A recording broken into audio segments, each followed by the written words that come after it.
നമസ്കാരം. നവംബർ 1 കേരളപ്പിറവിയാണ്. ഓരോ മലയാളികളുടെയും സന്തോഷത്തിന്റെയും അഭിമാനത്തിന്റെയും സുദിനം. ഭാഷാടിസ്ഥാനത്തിൽ കേരള സംസ്ഥാനം രൂപം കൊണ്ടിട്ട് 68 വർഷം പിന്നിടുമ്പോൾ ഈ കൊച്ചു സംസ്ഥാനം ആരോഗ്യം, വിദ്യാഭ്യാസം തുടങ്ങിയ ഒട്ടേറെ മേഖലകളിൽ നമ്മുടെ രാജ്യത്തിന്റെ മുന്നിൽ മാത്രമല്ല ലോകരാജ്യങ്ങളുടെ മുന്നിലും മാതൃകയായി നിൽക്കുന്നുവെന്ന് സന്തോഷത്തോടെ അതിലേറെ അഭിമാനത്തോടെ നമുക്ക് പറയാം. മലയാള നാടിന്റെ ചരിത്രത്തെക്കുറിച്ച് പറയുന്ന ലഘുപ്രസംഗത്തിനായി സെവനിയിലെ ഐർനസ് ജോസഫിനെ ക്ഷണിക്കുന്നു. പ്രിൻസിപ്പൽ, വൈസ് പ്രിൻസിപ്പൽ, അധ്യാപകർ, പ്രിയപ്പെട്ട വിദ്യാർത്ഥിനികളെ, കേരള സംസ്ഥാനം രൂപീകരിച്ച നവംബർ 1 കേരള പിറവിയായി അറിയപ്പെടുന്നത്. 1956 നവംബർ 1 കേരളം ഇന്ത്യൻ ഫെഡറേഷനിൽ ഒരു പരമാധികാര സ്ഥാപനമായി ഉയർന്നു. ഭാഷാടിസ്ഥാനത്തിൽ സംസ്ഥാനങ്ങളെ ഏകീകരിക്കുവാനും പുനഃസംഘടിപ്പിക്കുവാനുമുള്ള ഇന്ത്യൻ ഗവൺമെന്റിന്റെ തീരുമാനപ്രകാരമാണ് തിരുവിതാംകൂർ, കൊച്ചി, മലബാർ എന്നീ പ്രദേശങ്ങളെ കൂട്ടിച്ചേർത്ത് കേരള സംസ്ഥാനം രൂപീകരിച്ചത്. ഈ വർഷം കേരളത്തിന് 67 വയസ്സാണ്. ദൈവത്തിന്റെ സ്വന്തം നാട് എന്ന് വിശേഷിപ്പിക്കുന്ന കേരളത്തിന് മറ്റ് സംസ്ഥാനങ്ങളെ അപേക്ഷിച്ച് നിരവധി സവിശേഷതകളുണ്ട്. നേരിയ ഭൂപ്രകൃതിയാൽ സമ്പന്നമാണ് കേരളം. കളരിപ്പയറ്റ്, കഥകളി, പടയണി, ആയുർവേദം, തെയ്യം, മാപ്പിളപ്പാട്ട് തുടങ്ങിയവ കേരളത്തെ പുകഴ്ത്തുന്നു. സുഗന്ധവ്യഞ്ജനങ്ങൾക്കും കേരളം പ്രശസ്തമാണ്. 1950കളിൽ വളരെ പിന്നോക്കാവസ്ഥയിലായിരുന്ന കേരളം അരനൂറ്റാണ്ടിനിടയിൽ വൻ മാറ്റങ്ങൾക്ക് സാക്ഷ്യം വഹിച്ചിട്ടുണ്ട്. വിദ്യാഭ്യാസത്തിന്റെയും ആധുനികതയുടെയും വിദേശ ജോലി വരുമാനത്തിന്റെയും സ്വാധീനമാണ് ഇതിന് കാരണം. സാക്ഷരത, ആരോഗ്യം തുടങ്ങിയ മേഖലകളിൽ കേരളം കൈവരിച്ച നേട്ടങ്ങൾ വികസിത രാജ്യങ്ങളോട് കിടപിടിക്കുന്നതാണ്. കേരളത്തിന്റെ സാമൂഹിക വികസനത്തെ കേരള മോഡൽ എന്ന പേരിൽ പല രാജ്യാന്തര സാമൂഹിക ശാസ്ത്രജ്ഞരും പഠന വിഷയമാക്കിയിട്ടുണ്ട്. ഇന്ത്യയിലെ തന്നെ ഉയർന്ന സാക്ഷരതാ നിരക്കാണ് കേരളത്തിന് 91%. കേരളത്തിന്റെ വരുമാനത്തിന്റെ വലിയൊരു പങ്ക് വിദേശ രാജ്യങ്ങളിൽ ജോലി ചെയ്ത മലയാളികളെ ആശ്രയിച്ചിരിക്കുന്നു. വർഗീയ കലാപമില്ലാത്ത ഇന്ത്യയിലെ സംസ്ഥാനങ്ങളിലൊന്ന് കേരളമാണ്. ജാതിമത പ്രശ്നങ്ങൾ ഇല്ലാത്ത നാട്, ആരോഗ്യരംഗത്തെ ലോകരാജ്യങ്ങൾക്കൊപ്പം ഇങ്ങനെ കുറെ വിശേഷണങ്ങൾ കേരളത്തെ പറ്റിയുണ്ട്. കേരവൃക്ഷങ്ങൾ നിറഞ്ഞ സ്ഥലം എന്ന അർത്ഥത്തിൽ കേരളം എന്ന പേര് വന്നുവെന്നും കേരളം എന്ന പേര് കേരളം എന്ന പദത്തിൽ നിന്ന് ഉദ്ഭവിച്ചതാണെന്നും പറയപ്പെടുന്നു. പോർച്ചുഗീസുകാരും ഡച്ചുകാരും ഫ്രഞ്ചുകാരും അവസാനമായി ബ്രിട്ടീഷുകാരും കേരളത്തിൽ സ്വാധീനം വർദ്ധിച്ചിരുന്നു. പിന്നീടുള്ള കേരള ചരിത്രത്തിൽ വിദേശാധിപത്യത്തിനെതിരെ നടന്ന നിരവധി സമരങ്ങൾ കാണാൻ കഴിയും. ജനാധിപത്യത്തിന്റെയും മതനിരപേക്ഷതയുടെയും സാമൂഹ്യ നീതിയുടെയും മൂല്യങ്ങൾ എക്കാലവും ചേർത്ത് നിർത്തിയ കേരളം ജീവിത നിലവാരത്തിലും ജനക്ഷേമത്തിലും രാജ്യത്തിനാകെ മാതൃകയാണ്. ജാതിമത പ്രാദേശിക വൈജാത്യങ്ങൾക്ക് അതീതമായി മാനവികതയെ ഏറ്റെടുക്കുവാനും പരസ്പരം കൈകോർത്ത് പിടിച്ച് മുന്നോട്ട് പോകാനും നമുക്ക് സാധിക്കട്ടെ. ആശംസകൾ നൽകി.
കാട്ടിലും മലരു ചൂടിയ മഞ്ഞിലും പുലരി വെയിലൊളി പുളകമണിയണ പുതുപുലർക്കാലം. ഇത് പുതുയുഗത്തിൻ നാമ്പു വിളയണൊരമ്മ മലയാളം. പട്ടുടുത്ത് പൊട്ടുതൊട്ട് കാട്ടുചോല കുൽസണിഞ്ഞ് കടൽക്കരയിൽ കാറ്റുകൊള്ളും കരുവനാങ്കിത കേരഭൂമി.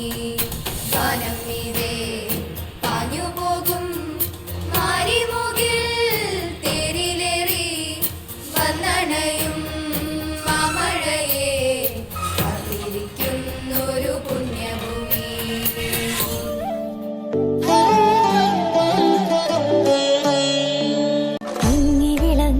ഇളനീർക്കുടയിൽ ഇളവേലിൻ മലയാളം. നന്മകൾ വിളയും നറുതേനൊഴുകും പുതുമലരായൻ മലയാളം.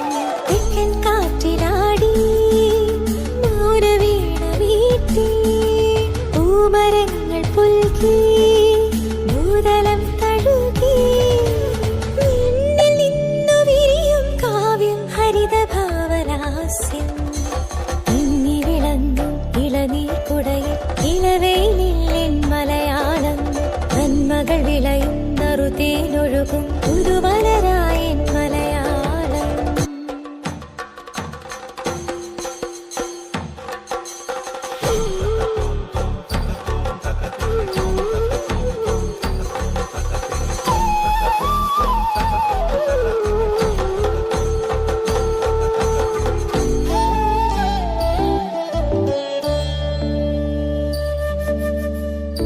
നിറപ്പകറ്റിൽ തകതിമിയാടും മലയാളം. തിരുവാതിര തകൃതിയിലാടും മലയാളം. മനമുദ്രകൾ മരതകം വിരിയും മലയാളം. തുടയോതട താളമുണർത്തും മലയാളം.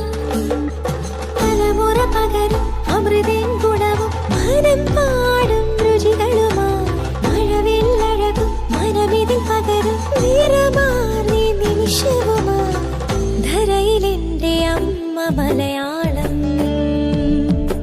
ഇന്നകം നിറയും നന്മ മലയാളം. മങ്ങി വിളങ്ങും ഇളനീർക്കുടയിൽ ഇളവേലിൻ മലയാളം. നന്മകൾ വിളയും നറുതേനൊഴുകും പുതുമലരായൻ മലയാളം. തെക്കൻ കാറ്റിലാടി മൗനവീണ വീട്ടി പൂമരങ്ങൾ പുൽകി ഭൂതലം തഴുകി. നിന്നിൽ നിന്നു വിരിയും കാവ്യം ഹരിതഭാവലാസ്യം. ദൈവത്തിന്റെ സ്വന്തം നാടായ കേരളം ഒരുപാട് തലമുറകളുടെ വിയർപ്പിന്റെയും കണ്ണീരിന്റെയും സ്വപ്നങ്ങളുടെയും ഫലമാണ്. എന്തും സാധ്യമാക്കാൻ പ്രയത്നിക്കുന്നവരാണല്ലോ നമ്മൾ.